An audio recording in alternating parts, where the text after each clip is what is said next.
Tonight, I blow up some Bovril. A truck crashes. And Captain Complicated does the news.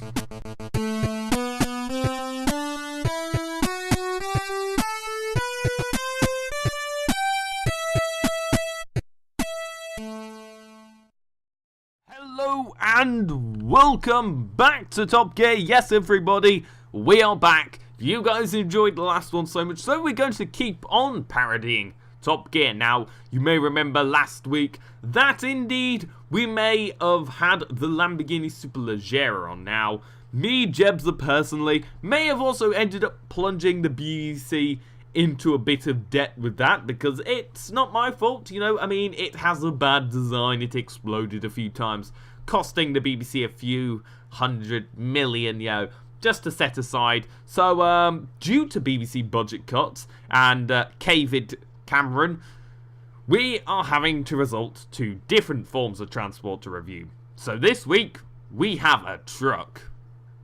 So, there's not really much to say about a truck, to be honest, so roll the film. This is the Peterbilt 374 Active Space Super. It has an engine of 625 horsepower, with a possibility of 1,200 to 1,480 RPM. So Wikipedia tells me it also comes with something called a 6x4 chassis. It also has a 1,200 litre fuel tank and has a top speed of 90 miles per hour or 140 kilometers per hour. Unless you are in America, in which case it has a top speed of 55 miles an hour. Built with a fully fledged 16-gear gearbox, it is a very complicated piece of truck. Now, before we begin, I would like to just mention the price of one of these. This is obviously a big truck, and the standard price of one of these is around the £140,000 mark. Not too bad, presuming what you are getting. However, though, for this version, the Superleggera version as I like to call it, it costs around £250,000, which is an awful lot for a truck. However, whenever you start up the engine, you realise why you spent that £250,000.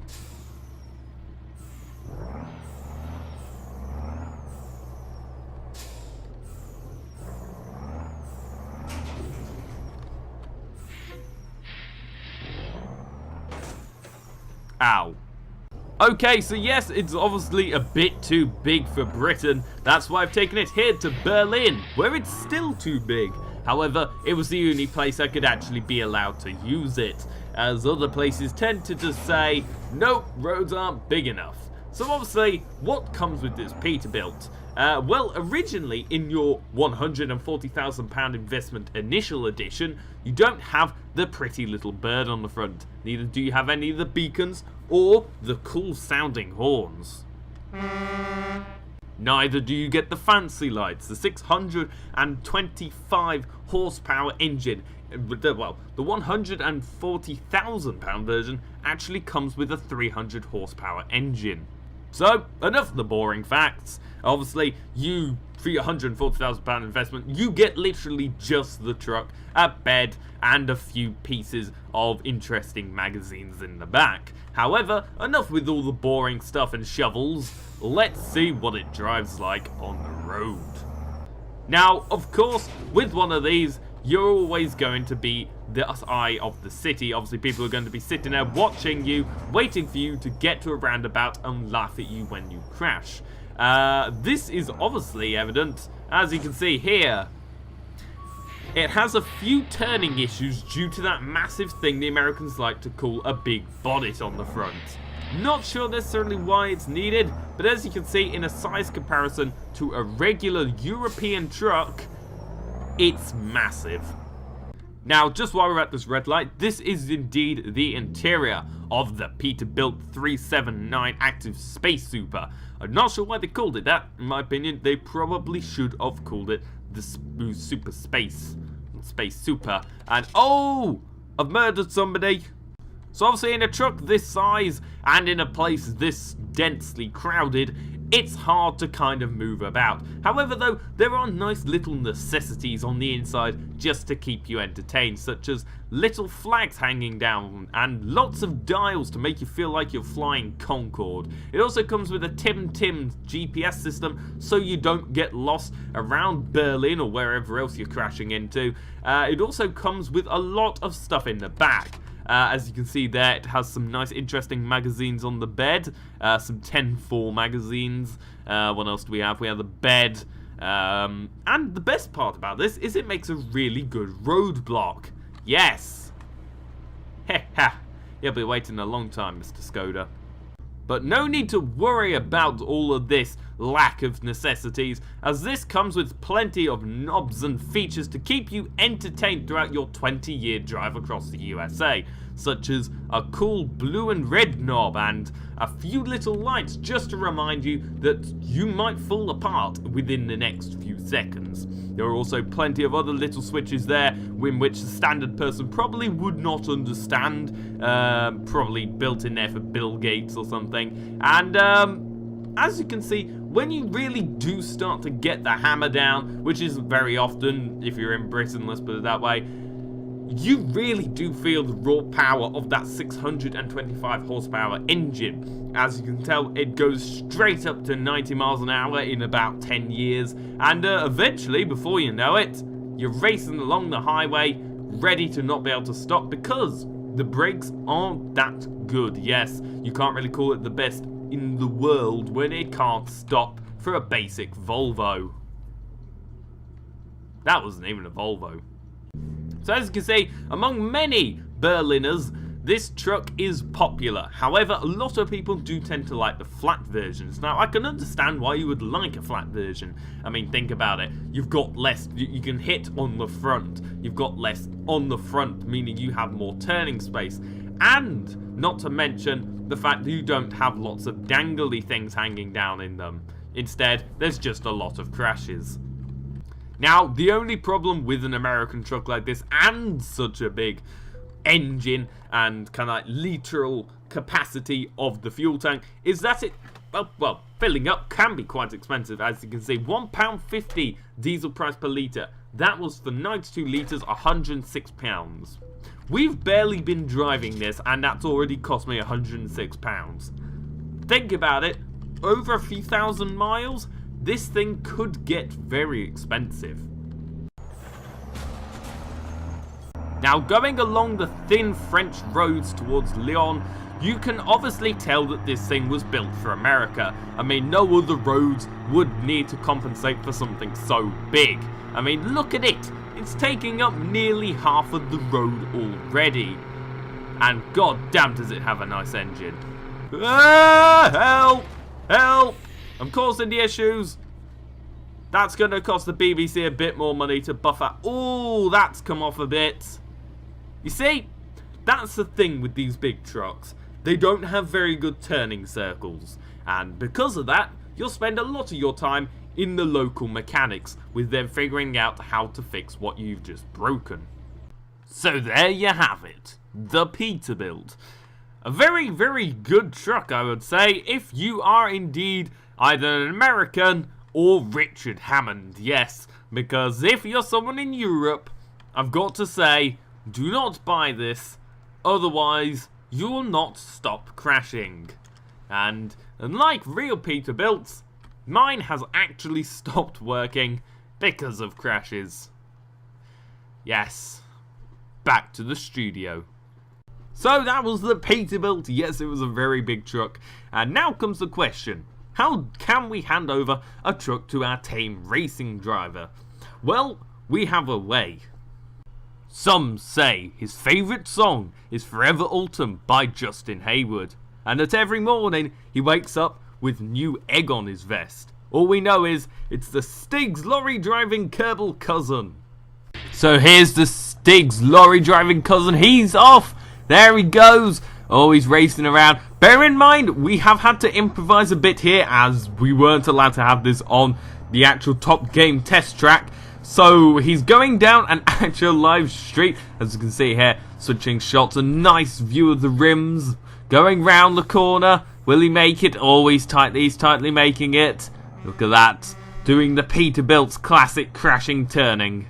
Here he goes, he's racing down one of the many straights on that little improvised track. He's coming up to a tight left-hander. Can he make it?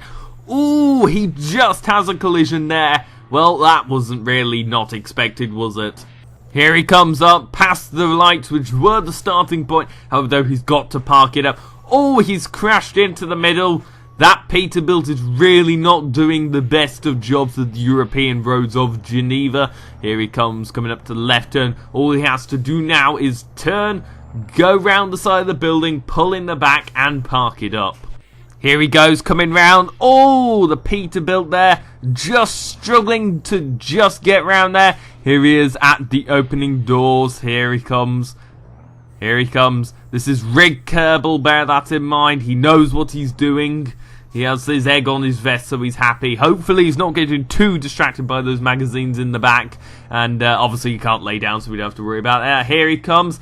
And on the line. So there was Stig's sloppy Kerbal lap. Yes, we weren't really expecting much. Presuming we had to improvise, as you saw there. It was a little bit sloppy due to its terrible turning and its terrible acceleration. It landed itself with our first time actually, of 2 minutes and 24 seconds to go on the board. But now it's time for the news. And good news, because the Come Up and See Me Speeding Foundation has indeed been a success. And honest to God, it actually worked. We managed to pay off the speeding fine, and he also woke up with being number 25 in the charts again, which honestly, I think that's actually a success. Normally on Top Gear, we're ambitious and rubbish. However, for once, we have been successful.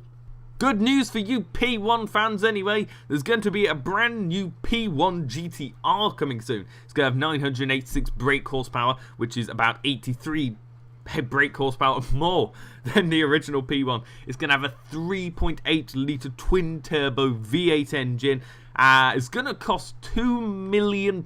Yes, 2 million. And there's only going to be 30 built. It's going to be in black. It's going to look like a nice car. Apparently it's taken kind of like some design models off of the actual MP4, the original kind of like McLaren. Well, it's still around now. But it actually looks really cool. Whoa, wait. 2 million? Yes, it's going to cost 2 million. However, though, I honestly really do like this. I really want to get this one on the show. Well, good luck with that, because he blew it all on his stupid Superleggera. Yes, but that wasn't my fault. The Superleggera decided to explode. Anyway, it's the BBC's money. They'll fish up some more for some TV license tax or something, or they'll get Bill Gates and they'll probably get him to invest in it. They'll probably create something like Microsoft BBC TV. There you go, free product placement. And that's it for the news. Now, today in the world of expensive technology and war and modern conflict, military vehicles cost millions. They have specialised tanks, specialised cells, whatever. But what if a car could do it for cheaper? I mean, how hard can it be? And this is what we're talking about. This is the Armoured Defence Rover. This is currently the UK's most popular armoured defence rover for the army. Now, the one problem with one of these isn't the fact that it doesn't have any missiles or anything. It's mainly the fact that it just costs millions. Yes, it can fire a gun, it can do anything you want it to. But we think we can do it cheaper. As you can see, it comes with a 30mm cannon on the top and a dual 50 cannon on the back, just for that joint firearms practice that you desperately need. I mean, in places like war-torn countries such as Iraq or whatever, you do need this kind of stuff. The best thing as well is that it's unmanned, meaning nobody dies on it, and it's also very quick and agile. However, we still think the car can do better. So here we had our solution. The Eagle of Death. What comes fitted with two dual 50 caliber guns on the front, 2 dual miniguns, 2 Hellcat bombs, and 2 33mm machine guns. It's gonna pack a punch. So despite what the producers told us, we just actually decided to go ahead and start firing at some buildings, hoping for the best. Die! Okay, sit rep. I've ran out of ammo on the first one. Okay, we now need to step it up a little bit. Yeah! Power! Nah!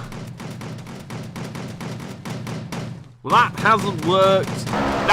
Oh God! Help! Make it stop! Make it stop! Oh God! No, don't fire onto other things. Oh God! Oh, that's not good. That's not good at all. Oh, Jesus. James is going to complain his Bovril Tower's been destroyed. No, not another one. Oh, God. This is not going well. It's got a mind of its own. Oh, God. Oh, no. Don't destroy that. Oh, God. Help! Help! Things are going tremendously wrong. Sit rep, the BBC are gonna kill me. So I have fitted actually some kind of missile onto this. I've fitted these Hellcat 500-pound missiles. So ready for takeoff in 3, 2, 1. Boom! Oh! God! God! No! No! No! Oh! That's gonna leave him out. Oh, that's gonna cost some money. Ah. Whoops. Thankfully, compared to the truck, I had the right idea. Now, I present to you the Eye Eagle of Death Mark II. Yes, it's back and it's even better. So, you might be thinking, what's new this time? Well, for starters, we have more 30mm cannons. We have the original 250 cal cannons, the miniguns, and now we even have Hellfire missile launchers. Damn. So, in true BBC style, let's go do something exciting. Let us use some of these. Not that. Okay, that's the Super Leggera there, just doing its business. Let's use some of these, yes. Blow up James's Bovril. Yes, come on. Come on, we don't want any more of that Bovril. Make enough of disgusting pelt things out of Bovril anyway. Let's blow up that. That looks interesting, yes. Look at this. Let's crash that. Ho ho ho! This is good. This is very good. I am pleased. Okay, now it's time to wrap up with the ultimate missile launching technology. The Hellcat missile launching system. Yes. God damn, this better be good. Alright. Let's move it back. Move it back. Pointed at it. You know, in a James Bond situation, this would be used to disperse of the baddies. That hasn't worked. That doesn't really. Hold on. What happens if I ram it? Yes, power! Power! Power! Oh, Jesus Christ.